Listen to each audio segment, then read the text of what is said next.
ప్రభునందు నాకు అత్యంత ప్రియమైనటువంటి వాళ్ళారా, మన ప్రభువును రక్షకుడైనటువంటి యేసుక్రీస్తు వారి యొక్క శుభనామములో మీ అందరికీ నా హృదయపూర్వకమైన శుభములు వందనములు తెలియజేయుచున్నాను. ఉదయకాల సమయంలో దేవుని వాక్యాన్ని ధ్యానం చేసుకుందాము. ఈరోజు వాక్య ధ్యానం కొరకు మనం తీసుకున్నటువంటి లేఖన భాగము మత్తయి సువార్త 15వ అధ్యాయం 28వ వచనం చదువుకుందాం. అందుకు యేసు, అమ్మ, నీ విశ్వాసము గొప్పది, నీవు కోరినట్టే నీకు అవునుగాక అని ఆమెతో చెప్పాను. ఆ గడిలోనే ఆమె కుమార్తె స్వస్థత నొందెను. ఆమేన్. దేవుని నామమునకు మహిమ కలుగును గాక. ఇక్కడ వాక్య భాగాన్ని మనం గమనించినట్లయితే యేసు ప్రభువారు ఈ లోకంలో సంచరించిన సమయంలో మరి ఇక్కడ ఆయన ఆయా ప్రాంతాలు సంచరిస్తూ వచ్చినప్పుడు మరి తూరు సీదోన్ల ప్రాంతానికి వచ్చినప్పుడు ఆ ప్రాంతంలో కనాను స్త్రీ ఒక ఆమె వచ్చి ప్రభువుని బ్రతిమాలుతుంది. ప్రభువా, దావీదు కుమారుడా, నా కుమార్తె దయ్యం పట్టి మరి బహు బాధపడుతుందయ్యా, నన్ను కరుణించమని కేకలు వేసి అడుగుతుందంట. అయితే దేవుడు ఆ మాట విన్నట్టుగా మౌనంగా ఊరుకుంటే ఆ శిష్యులు వచ్చి అంటున్నారు కదా, నువ్వెందుకు మరి ఈ విధంగా మన వెనకాలం కేకలు వేస్తూ తిరుగుతుంది కదా, ఆమెను పంపించేసేయమని ప్రభు అంటున్నాడు కదా, ఇశ్రాయేల్ ఇంటి వారి నశించిన గొర్రెల యొద్దకే కానీ మరి ఎవరి యొద్దకు నేను పంపలేదని చెప్పాడు. అయినప్పటికి కూడా ఆమెకు మేలు చేయాలని మనసులో ఆలోచన ఉంది ప్రభువుకి. కానీ ఆ విశ్వాసాన్ని పరీక్షిస్తున్నాడు.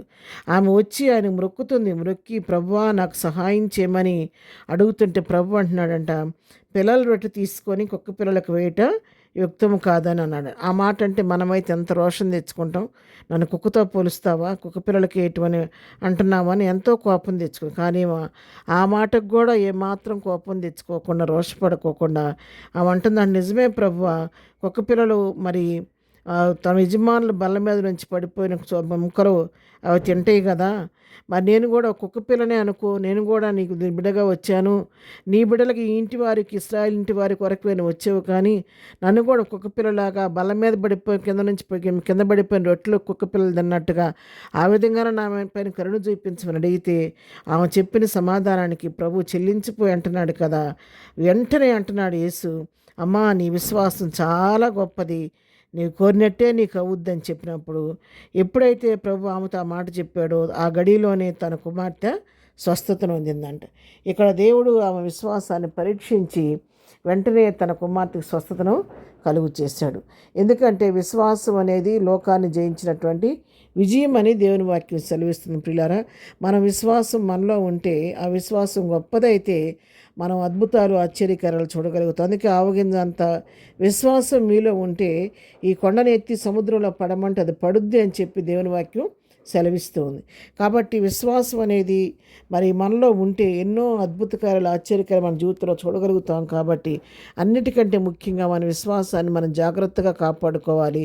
విశ్వాసం అనే ఓడ బద్దలైపోయినట్టుగా మనం ఉండకూడదు. కానీ ఓడ సముద్రంలోనే తేలుతూ ఉంటుంది, సముద్రం పైనే ఉంటుంది. కానీ ఎప్పుడైతే ఆ ఓడకు చిన్న రంధ్రం పడుద్దో అప్పుడు దానిలోకి నీరు రావటం మొదలైనప్పుడు ఆ నీరు దానిలోకి వచ్చినప్పుడు ఆ ఓడని ముంచివేస్తాయి. కాబట్టి మనలోకి ఈ లోకం అనేది మనలోకి రానివ్వకోకుండా, అవిశ్వాసం, అపనమ్మకం, సందేహం అనేవి మనలోకి రానివ్వకోకుండా మన విశ్వాసాన్ని దేవుని వాక్యాన్ని బట్టి, ప్రభువుని బట్టి విశ్వాసాన్ని బలపరుచుకొని విశ్వాసం స్థిరులుగా కదలని వారుగా మనం ఉంటే మనం ఈ లోకంలో ఏదైనా సాధించగలం. కాబట్టి ఆ విధంగా మనకైన విశ్వాసాన్ని గట్టిగా పట్టుకుందాము, విశ్వాస యోధులుగా సిద్ధపడదాము.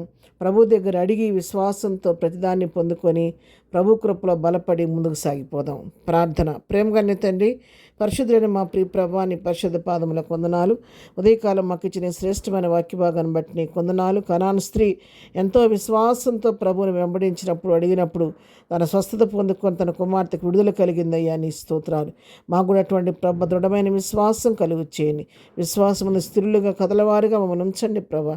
ఏదైనా మేము చేయి పనిపాట్లో తోడుకొనండి, రాకపోకలు క్షేమం దయచేయండి. ఏదైనా బర్త్డే, మ్యారేజ్ చేసుకున్న బిడ్డలను దీవించండి, ఆశీర్వదించండి. వారి అవసరాలు మీ నామంలో తీర్చండి. ప్రయాణాలు చేస్తున్న బిడ్డలకు క్షేమం కలుగుచ్చేయండి. బలహీనలను స్వస్థపరచండి.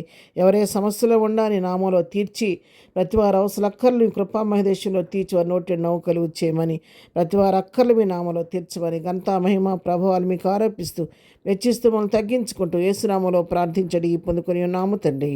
ఆమెన్. ప్రభు కృప సదాకాలము మనందరికీ తోడయుండి నడిపించునుగాక. ఆమెన్.